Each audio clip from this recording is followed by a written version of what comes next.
Hello, and welcome to this podcast, which gives a run through of the second summative assignment for ILTA.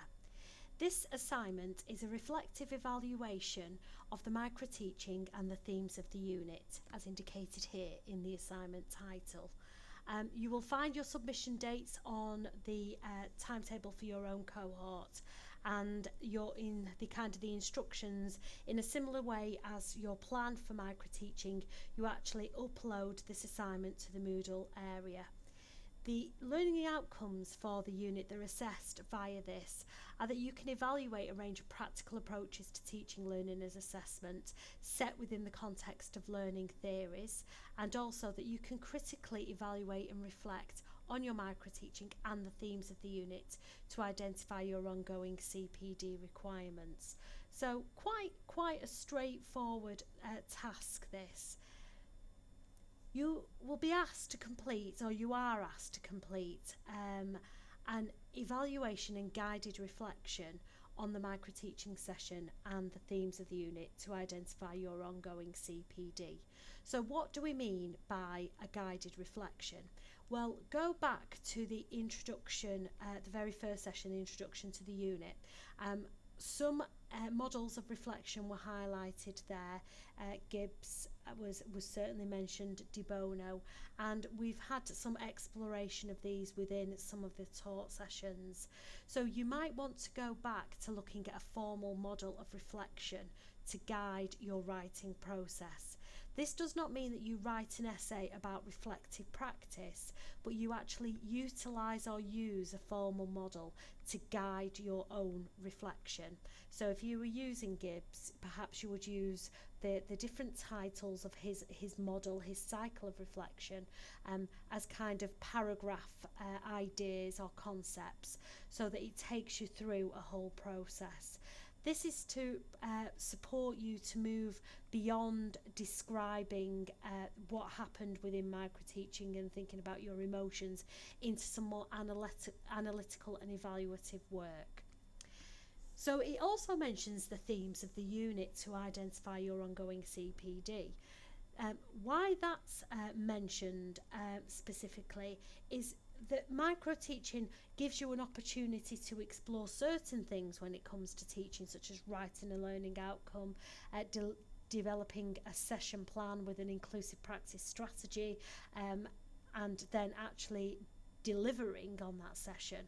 But there might be other things that were introduced in the course of the ILTA unit, such as personal tutoring techniques, assessment techniques, that you're not necessarily going to be able to draw on directly through a reflection on your micro-teaching. So that's why the reflection and the evaluation is asking for both you to look at your micro-teaching session, but also generally the themes of the unit to identify your specific ongoing CPD. So this is about you showing self-awareness, you demonstrating that you're able to receive feedback from peers, from colleagues, be able to self-evaluate and think about your next steps for your ongoing CPD. As teachers, this is something we all do all the time. We're always looking for how we make our next improvement. So this is just a way in which you demonstrate that you have the skill to do that. Guidance on the size of the submission.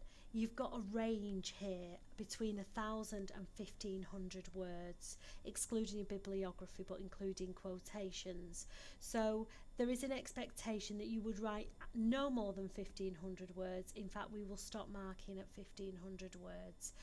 So you should be aiming to write probably about 1,300 words, but can go up to 1,500 words.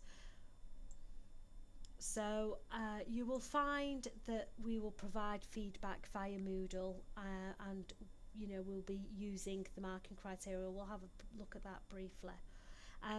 this is the podcast for the brief. I will also open a discussion area on Moodle so that if anyone has any questions, you can post them there, or you can email me directly.